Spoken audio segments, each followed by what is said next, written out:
Dakong kadaugan alang sa Philippine Institute of Interior Designers o PIID Cebu Chapter ang Supreme Court ruling nga misaysay nga mamahimo nang mosign og seal og mga interior design documents ang mga registered interior designers.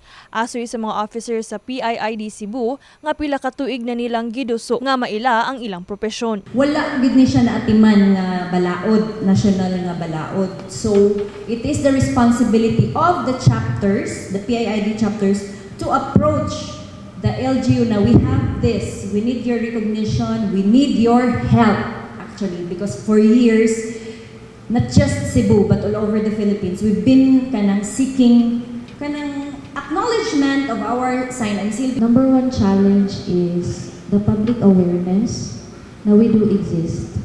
In terms of documentations, since we are not acknowledged, mangita pang laing allied professions for the sign and seal.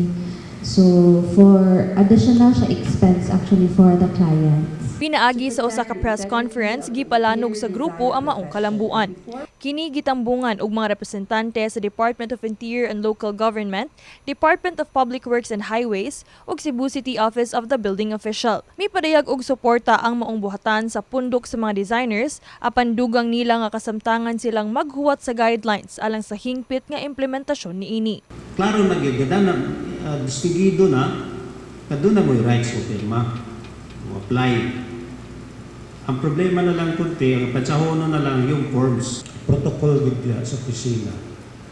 Maghuwat gid may guidelines kan sa NBCDO, which is considered as technical staff of the Secretary of DPWH. Para dili mag-overlapping ang functions, ang authority, so walay mahimong problema. Dugang sab sa PIID nga bukas silang makigtambayayong sa Cebu City Government alang sa hapsay nga implementation process. So, sir, we are very willing to coordinate with the requirements of unsa mga kinahanglang lingkuran.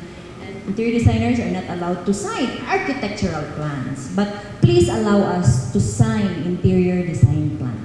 Dugang sab ni Engineer Morata nga kun ugaling hingpit nang malangkob ang mga interior designers sa pag-aproba sa mga buildings, dakong tabang kini alang sa pagsiguro sa kaluwasan sa mga establishmento. Of course, kung doon na pa yung mga additional na mga professionals, siguro, definitely, ma-increase with ang safety.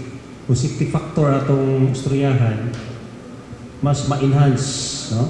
Kung kay, may makita lain. That's why the more heads, the more professionals, mas maayo po. Kini si Queenie Holigon alang sa MyTV, Cebu.